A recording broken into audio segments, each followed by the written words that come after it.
Bien, bonjour, on est le 9 mars, 8h30. Je vais vous faire un petit point macro-indice, notamment sur le Nasdaq 100. Alors, en rappel, donc c'est un point sur les futurs, hein, et, parce que c'est un peu mon dada. Et un petit rappel quand même, c'est que le contrat à terme actuel va s'arrêter le 17 mars. Donc on est le 9, donc il reste assez peu de jours, donc ça veut dire que la volatilité a priori du contrat va diminuer et puis elle reprendra un peu plus quand le nouveau contrat va s'ouvrir. Donc on est en fin de contrat à terme, il faut bien comprendre, c'est un point assez important.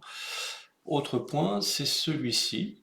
Voilà, bah, vous vous rappelez de ce qui s'est passé vendredi soir, on s'est pris une petite descente, pas aux enfers, mais une baisse assez nette, hein, voilà. Alors je vais vous montrer un petit peu ce qui se passe et ce qui s'est passé. Bon, ça c'est un MNQ, hein, que ce soit un MNQ ou un NQ, c'est pareil. J'en profite pour vous montrer effectivement l'échéance qui est marquée quelque part par là.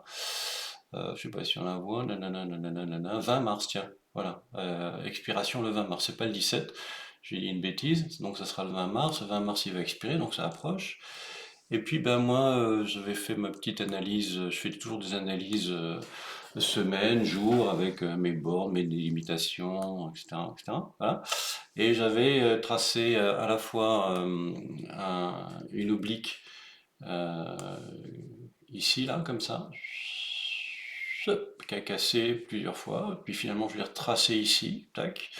Et puis j'étais dans un triangle avec aussi une résistance oblique inférieure que j'avais mis ici, donc vous voulez, elle est verte là, ici, voilà, ici, là, je l'avais mise là, en me disant chaque fois qu'on va arriver là, on risque d'avoir un rebond. Voilà, une espèce de front run sur ce truc-là, qui correspondait en fait tout à fait à LMM 200, hein, LMM 200 jour. Voilà. Bon, alors j'enlève, comme ça vous avez bien vu de quoi je parlais là.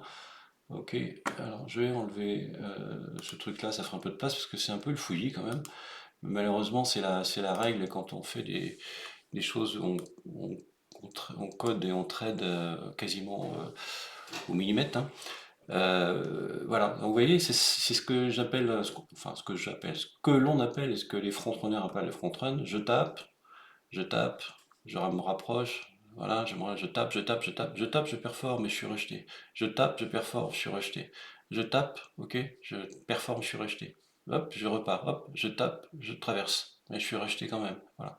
Et puis ben vendredi, vendredi, c'est passé toutes les petites flèches vertes et rouges que vous voyez là, tout ça, c'est des trades hein, que j'ai réalisés, que j'ai fait. Donc oui, j'en fais quand même pas mal. C'est des trades c'est des scalps, hein, c'est très rapide, ça dure quelques secondes ou quelques minutes.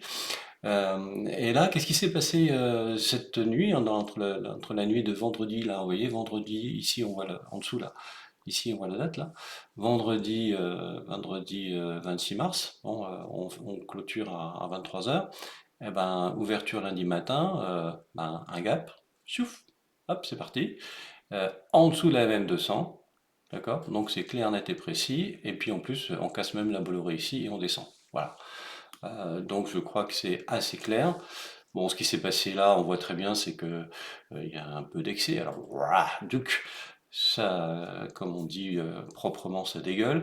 Et puis ça reprend. Et puis ici, on a le POC. Voilà, on est dans une zone un peu d'équilibre. Ici, on a la Bollinger. Donc, on sait très bien où on est. On sait ce qui se passe. Je vous le montre d'une manière différente parce que ce matin, j'ai failli le faire. Puis bon, je n'ai pas fait parce que ce matin, je dois m'absenter. J'ai d'autres trucs importants à faire. Je vous le montre d'une manière un peu différente ici, pour que vous compreniez bien un peu, quand vous avez fait l'analyse journalière, comment vous pouvez ensuite descendre dans les espaces-temps et vous positionner sur ce que vous allez faire et comment vous allez le faire. Donc voilà, je reviens un peu en arrière. Ok, on revient ici. Voilà, et là, ici, on est vendredi 6 mars à 22h57, là, ici, là. Voilà, tac. On ouvre avec un joli break ici, voilà, qui est quand même assez costaud, hein. On est passé de 24 668 à 24 499, ok, et puis c'est pas fini, c'est non seulement un break, mais on se prend encore une grosse dégringolade, ok, très bien, qu'est-ce qui se passe? Ça dégringole, ça dégringole.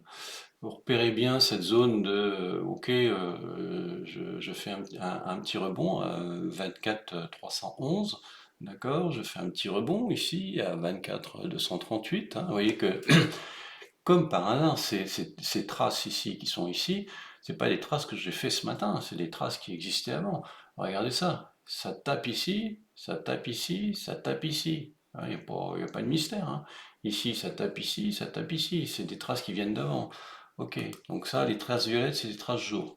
Ok, très bien. Vous avez bien repéré le truc. Ok, qu'est-ce qui se passe ce matin?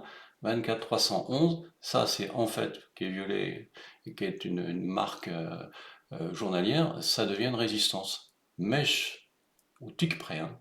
Mèche quasiment au tic près, ici, voilà, ici, là, tac, paf, prolonger un peu haute, hein. C'était un peu, c'est pas parfait, on va dire, pour moi, j'appelle ça pas parfait, mais vous avez la conjonction de deux choses, hein, évidentes. Vous avez une divergence et puis vous avez un point haut, et voilà, blam, ça, ce matin, celui-là, il était, quelle heure il était, voilà, 7h25, ben, pas de pause, c'était le moment où il y avait autre chose à faire, raps, hop, tac, tac, tac, tac, et on recommence, paf, et on recommence un peu moins, paf. Et on veut essayer de passer quand même, on veut quand même essayer de passer. Donc je vous remontre celle que j'utilise ici, parce qu'en dessous j'ai ça là, mais bon, je préfère l'utiliser quand je suis en trading de cette manière, de façon grossie. Et on voit bien ici quand même qu'on a une MACD qui est positive, avec des volumes qui diminuent ici. Et puis bon, vous voyez le RSI là à 58. Donc je surveille beaucoup ça, et je surveille aussi beaucoup les chiffres ici pour voir un petit peu sur le plan macro comment ça va se décider. Voilà. Après, bon, bah, il n'y a plus qu'à adapter, hein, ce qui se passe et puis essayer d'aller dans le bon sens, hein. Toujours trader dans la tendance et pas en contre-tendance. Allez, je vous souhaite de bons trades et une bonne journée.